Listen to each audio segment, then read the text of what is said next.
Good morning students. हमारे पास question number 6 है exercise 1.2 में कि function f is defined on close interval 1 to 3 as f(x) is equal to x square plus modulus x by x if x lies between 1 and 2 and f(x) equal to 3 if 2 less than x less than equal to 3।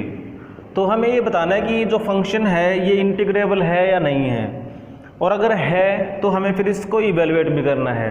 कैसे करना है? As limit of a Riemann sum. सबसे पहले तो हम function की continuity check करते हैं।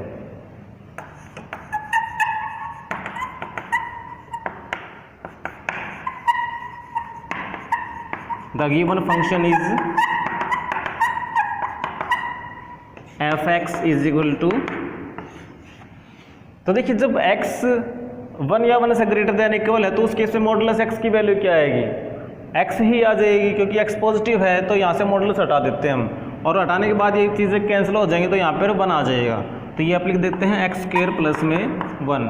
कब आया ये? If 1 less than equal to x less than equal to 2। उसके बाद इसकी वैल्यू जस्ट 3 है। ये कब है? जब x ग्रेटर देन 2 है but less than equal to 3 है।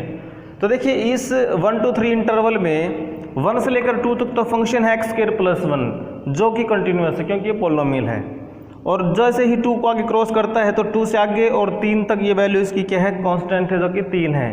तो आप देखिएगा कि ये जो फंक्शन है और ये जो फंक्शन है ये 2 पे डिफरेंट वैल्यूज़ दे रहे हैं, यानी 2 पे आते ही इसमें एक बहुत बड़ा जंप आ रहा है, क्योंकि 2 पे जैसे इसकी वैल्यू बनेगी 2 का स्क्वायर 4 प्लस 1 5, उसके बाद जस्ट आगे नेक्स्ट क्या हो जाएगा 3।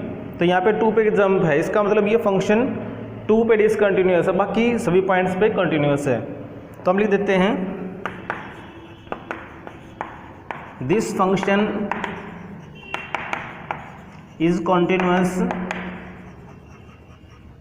On 1 to 3 except at x equal to 2, यानी सिर्फ तो 2 पे ही ये डिसकंटिन्यूअस है। Therefore, the function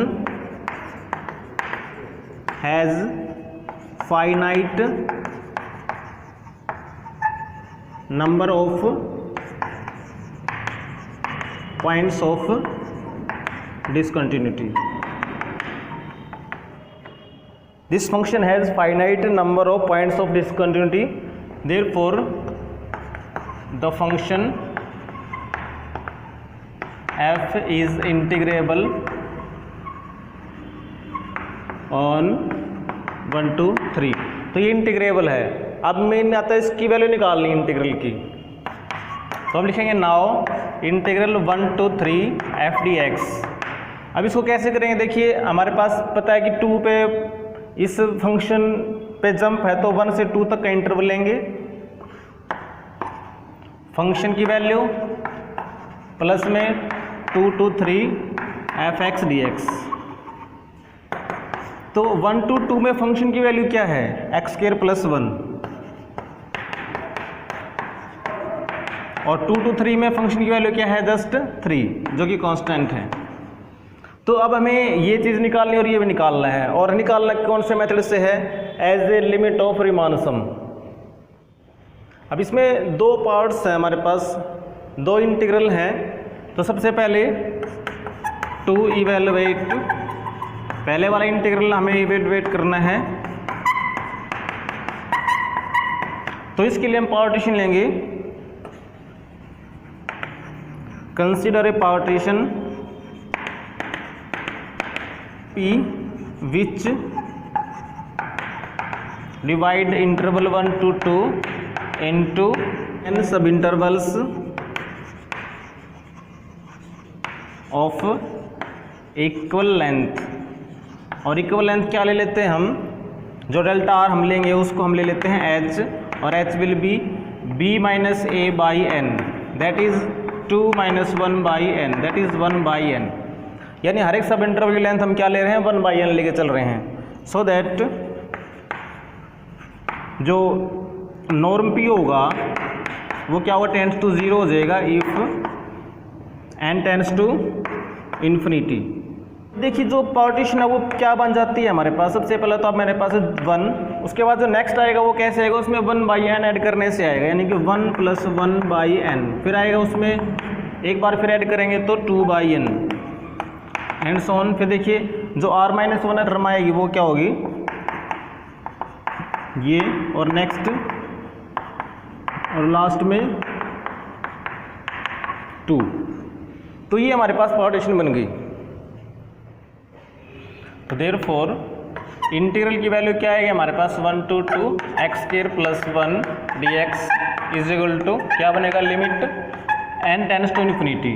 यहाँ पर क्या लेंगे हम, summation r from 1 to n, हम फंक्शन g मान लेते हैं इसको, x² + 1 को, तो g ऑफ xi r और डेल्टा r।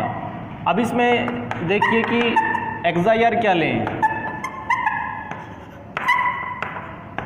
हम यहाँ लिख देते हैं वेयर xi r को हम मान लेते हैं xr, क्योंकि xi r इस इंटरवल में कोई भी पॉइंट होता है तो हमने इसको xr मान लिया, जो कि है 1 + r/n, और डेल्टा r तो हमें पता ही है, delta r is equal to 1/n। तो ये वैल्यू लिख देते हैं यहाँ पे। देखिए तो ये अगर वैल्यू लिखते हैं xr तो क्या बनेगा, उसका स्क्वायर +1, तो यानी कि 1 प्लस में r/n का स्क्वायर +1 और इनटू में 1/n। अब ये n को हम बाहर ले आते हैं क्योंकि समेशन सिर्फ r के ऊपर है, तो limit n tends to infinity 1/n summation r from 1 to n। इसकी वैल्यू देखिए क्या बनती है, 1 का स्क्वायर करेंगे तो बनाएगा 1 और 1 हो गया 2। नेक्स्ट आएगा 2ab, तो 2 × r/n। नेक्स्ट आएगा b², यानी कि r²/n²।